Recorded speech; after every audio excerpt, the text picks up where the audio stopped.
dense cloud. We're going to try to get liquid propane coming out the end of the hose there, and we're going to see if we can get a hit on the gas detector. What it is now, there's a plume that we can't see. We can kind of see it a little bit now, and we're going to work the detector towards it, just like you would if you had it in your hand.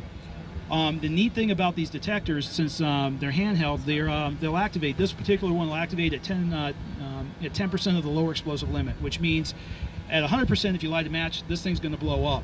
So what we do is we put a safety factor in there, and we let the detector start sounding off at 10% of that dangerous spot.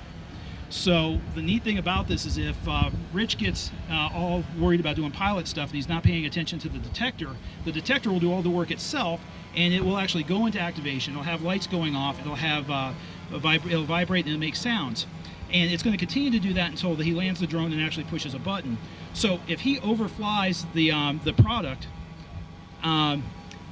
it's going to go into activation, and he may catch it a minute later, 2 minutes later, and go, oh shoot, my detector activated, I went through a plume. He can actually follow the GPS back on the console and backtrack to where the activation occurred.